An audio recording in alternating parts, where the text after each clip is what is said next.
কিছু বলতে চান? আখতার হোসেন সাহেবকে মাইক দেন। মাননীয় স্পিকার, আপনাকে ধন্যবাদ। মাননীয় স্পিকার, এই দেশের সরকারি দলের যেমন সমাবেশ করার অধিকার আছে, বিরোধী দলের এই একই ধরনের সমাবেশ করার অধিকার আছে, এবং সেই অধিকারের জায়গা থেকেই জুলাই মাসকে কেন্দ্র করে জাতীয় নাগরিক পার্টি এনসিপি আমরা সারা দেশব্যাপী জুলাই পদযাত্রার কর্মসূচি ঘোষণা করেছি। গতকাল আমাদের উদ্বোধনী সেশন ছিল। গতকাল রাতের বেলা আমাদের মাননীয় বিরোধী দলীয় চিফ হুইপ জনাব নাহিদ ইসলাম এমপি, আমি সহ আমাদের কেন্দ্রীয় নেতৃবৃন্দ আমরা সাভারে গিয়েছিলাম, একটা সমাবেশে উপস্থিত হয়েছিলাম। অত্যন্ত দুর্ভাগ্যের বিষয়ে আমরা স্টেজে ওঠার আগেই সেখানে বিদ্যুতের লাইন কেটে দেওয়া হয়, সেখানে বিদ্যুৎ আর থাকে না। আমরা বিদ্যুতের জন্য যোগাযোগ করেছিলাম, কিন্তু কোনোভাবেই যোগাযোগ করে আমরা সমর্থ হয়ে উঠতে পারি নাই। এবং সেখানে যখন বক্তব্য চলছিল, হঠাৎই সেই সমাবেশে যারা শ্রোতারা আছেন তাদের মাঝখানে সেখানে একটা বিস্ফোরণ ঘটানো হয়, ভয়াবহ বিস্ফোরণ। এবং সেই বিস্ফোরণে অনেকেই হতাহত হন, রক্তাক্ত হন, সেখানে রক্ত ছড়িয়ে পড়ে এবং তারপরে সেখানে ধোঁয়া উঠে যায় এবং আমাদের ওখানে যারা শ্রোতারা ছিলেন তারা ছত্রভঙ্গ হয়ে পড়েন। আমরা সমাবেশ সংক্ষিপ্ত করে আমরা থানায় গিয়েছিলাম। মাননীয় স্পিকার, আমরা যখন বিরোধী দলে আমরা যারা আছি, এই সমাবেশ করার অধিকার সংবিধান আমাদেরকে দিয়েছে, এটা গণতান্ত্রিক অধিকার। সেই সমাবেশের সময়টাতে কেন বিদ্যুৎ থাকবে না, বিদ্যুৎ কেন নিয়ে যাওয়া হলো, সেই বিষয়টাতে আমরা সরকারি দলের কাছে আমরা একটা জবাব দিতে চাই মাননীয় স্পিকার।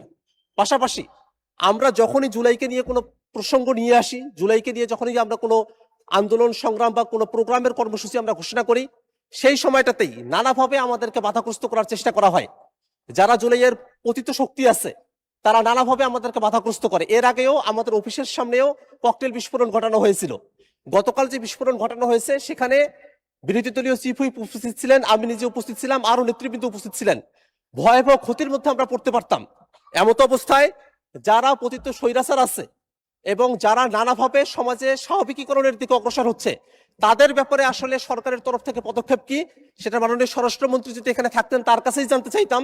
কিন্তু যেহেতু মাননীয় স্বরাষ্ট্রমন্ত্রী এখানে উপস্থিত নেই, এই কারণে আপনার মাধ্যমে সরকারের কাছ থেকে আমরা জানতে চাই যে কেন বিদ্যুতের লাইন বন্ধ থাকলো সেই সময়টাতে, এবং এই যে বিভিন্ন জায়গায় দুষ্কৃতিকারী যারা আছে, এই অপরাধীরা এবং বিস্ফোরণকারীরা যে বিস্ফোরণ ঘটানোর সুযোগ পাচ্ছে, তাদের বিপক্ষে আইনগত কোনো ব্যবস্থা গ্রহণ করা হবে কিনা এবং আমাদের নির্বিঘ্ন সভা সমাবেশ করার অধিকার নিশ্চিত করা হবে কিনা, সেটা আপনার মাধ্যমে এই সংসদের কাছ থেকে আমরা জানতে চাই মাননীয় স্পিকার। আপনাকে ধন্যবাদ।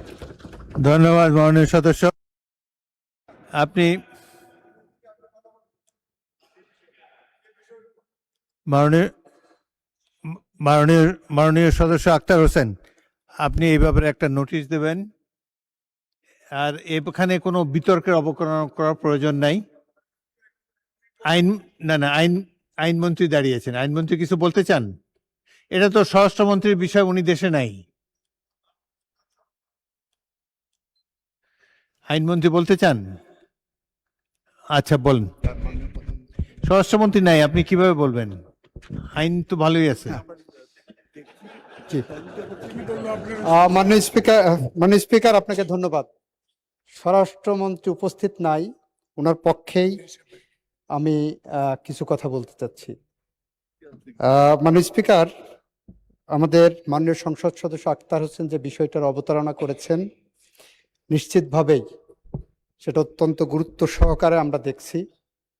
আমরা আশ্বস্ত করতে পারি যে এর সাথে যদি কেউ জড়িত থাকে তার বিরুদ্ধে আইনিভাবে যতটা পদক্ষেপ নেওয়া সম্ভব, স্বচ্ছতার সাথে ততটা কঠোর পদক্ষেপই সরকার নেবেন। আপনাকে ধন্যবাদ মাননীয় স্পিকার। ধন্যবাদ মাননীয় মন্ত্রী।